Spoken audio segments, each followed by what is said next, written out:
대중문화 현상으로 우리 사회를 진단한다. 문화코드 94.5.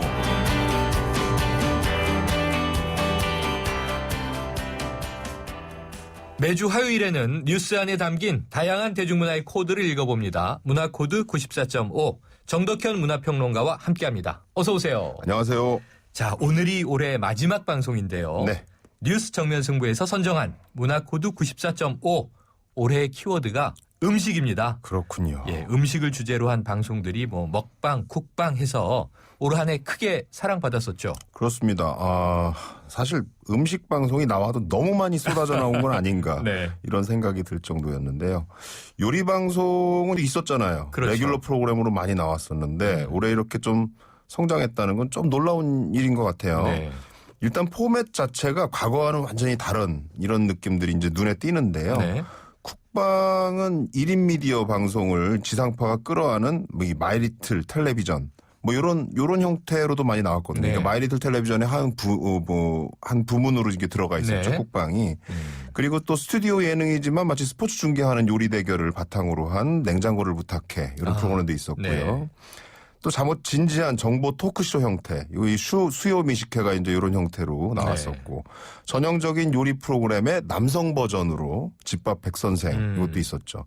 이렇게 다양한 형식들로 시도됐기 때문에 같은 음식 소재 프로그램이라고 하더라도 올해 쿡방, 먹방 확실히 다르게 좀 다가왔던 것 같습니다. 네. 자, 이제는요. 그러다 보니까 이 네. 셰프 전성 시대 이래도 무색하지 않을 만큼 네. 정말 많은 요리사들이 스타로 급부상했고요. 그렇죠. 지금도 다양한 방송에 나오고 있죠. 맞습니다. 백종원 씨 대표적인데요. 맞아요. 마이리틀 텔레비전 시작해서 집밥 백선생, 그다음에 최근에는 이 백종원의 3대 천왕으로까지 이어졌는데요. 프로그램 인기가 굉장하다는 걸 제가 지난주에 느끼고 왔습니다. 네. 직접 군산에 갔었는데요. 군산을요? 네. 지난 주말에 그 떡볶이 특집으로 방송이 됐었거든요. 네. 근데 거기 군산에 유명한 떡볶이 집이 하나 소개가 됐어요. 근데 거기를 한번 찾아가 봤죠.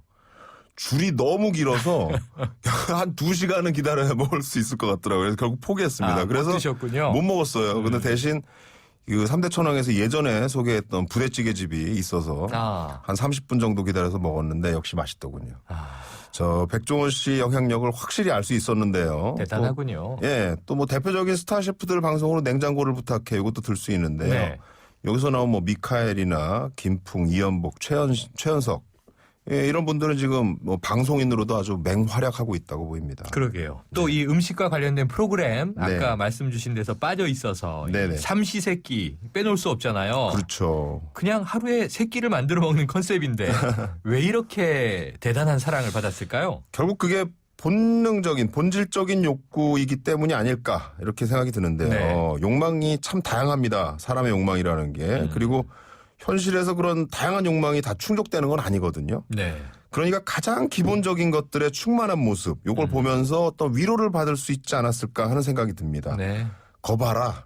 다 다르게 사는 것 같아도 결국은 다 먹자고 하는 거 아니냐? 뭐 이런 식의 이야기를 저는 삼시세끼 같은 프로그램 보고 있으면 느껴지거든요. 진리네요, 진리. 예, 잠시 복잡한 도시를 떠나서 아무 생각도 하지 않고 오로지 본질인 하루 세 끼 먹는 거에 집중한다는 거.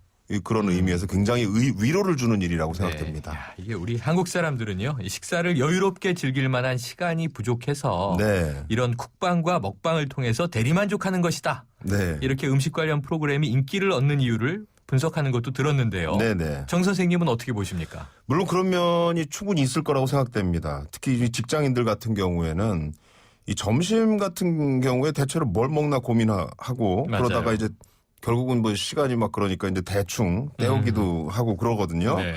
그런데 그런 것보다 더 큰 이유는 아마 제가 생각하는 이유는 어떤 다른 고민들이나 현실 이런 걸 잠깐 잊어버리고 가장 강력하게 빠져들 수 있는 게 음식, 네. 요리 같은 게 아닐까 이렇게 생각이 들거든요. 뭔가 자기가 원하는 어떤 요리를 할 경우에 그것을 하는 동안에는 다른 건 좀 까맣게 있는 경우가 대부분입니다. 네. 예, 물론 이 맛있는 음식을 찾아가 먹는 것도 마찬가지예요. 제가 군산에 가가지고 하루 종일 맛집을 찾아다니는데 써봤는데요. 시간이 어떻게 가는지를 정말 모르겠더라고요. 그렇군요. 이 효과가 있군요. 있습니다. 자, 이게 맛집에 가면 음식 사진을 찍어서 이 SNS에 올리는 분들 굉장히 많잖아요. 많죠. 일상화됐죠? 네. 그런데 유럽에서는 음식 사진 찍기를 금지하는 레스토랑이 늘고 있다고 하던데요. 네네. 일명 이게 이 푸드 포르노라고 부르는 문제 때문이라고 하네요. 네네. 자, 우리가 한번 생각해 봐야 할 문제 아닐까 싶은데 어떻게 네, 보세요? 맞습니다. 사실 이 푸드 포르노 얘기는 올해 나온 게 아니고요. 이미 맛집 소개하는 프로그램들이 예전부터 나왔을 때 나왔던 얘기들입니다. 음식 대결 프로그램 같은 거 보면 제일 많이 나오는 장면이 그거거든요. 입을 한없이 크게 벌리고 거기다가 막 음식을 맞아요. 꾸겨 넣는 장면을 아유. 굉장히 클로즈업해서 막 자세히 보여주는 거죠. 네. 그게 너무 자극적이라는 생각이 좀 들었습니다. 그래서 그때 이제 이런 논란이 이미 나왔었는데 하지만 음식이라는 게 달고 뭐 시고 짜고 이런 혀에 닿는 맛만 있는 건 아니거든요. 네. 거기에는 이제 문화도 담겨져 있고 그걸 먹는 역사라던가 생활 이런 것도 담겨져 있기 마련이거든요. 맞아요. 그래서 단지 음식 자체의 어떤 자극 이걸 끌어내기보다는 거기 담겨져 있는 좀 깊게 느낄 수 있는 것들 이런 것들을 보여줬으면 좋겠다는 거죠. 음식에 대한 문화가 조금 달라져야 되지 않을까 하는 생각이 좀 듭니다. 생각해 봐야 될 문제네요. 네. 자, 예전에는 이 맛집 소개 정도가 주를 이뤘습니다만 이제는 멋진 셰프와 연예인이 음식을 만들고 네. 또 맛있게 먹는 모습이 인기를 이제 얻었는데요. 음식과 관련된 방송 내년에도 더 진화할 수 있을까요? 아마 올해 나올 수 있는 건 다 나오지 않나 하는 생각이 들기도 네. 하는데요. 요즘은 그래서 기존 쿡방에 뭐 아바타 컨셉을 연결하기도 아하. 하고 요걸 또 서로 퓨전을 해가지고 뭐 만들기도 합니다. 네. 하지만 좀 보물처럼 이렇게 퓨전들이 많이 만들어지면 만들어질수록 오히려 본질적인 요소들이 더 주목되지 않을까 저는 그런 생각이 많이 네. 들고요. 음식이 가진 본질을 어디서 찾을 것인가 이게 굉장히 중요할 것 같아요. 네. 그래서 조금은 뭐 커피면 커피라던가 뭐 와인이면 와인이라던가 네. 조금은 좀 세세한 소재들을 집중적으로 다루는 쿡방 이것도 지금 나올 만한 시점이 되지 않았나 하는 생각이 좀 듭니다. 괜찮을 것 같아요. 예, 진화는 이런 쪽에서 좀 이루어질 거라고 생각하는데 군산을 다녀온 저의 입장에서는 다양한 그 문화가 살아있는 네. 그런 것들이 같이 가미되면 굉장히 재밌겠다는 생각은 좀 들었습니다. 그렇군요. 자, 앞으로 또 이 음식 방송의 진화 기대해 보도록 하죠. 오늘 말씀 감사합니다. 감사합니다. 지금까지 문화코드 94.5 정덕현 문화평론가였습니다.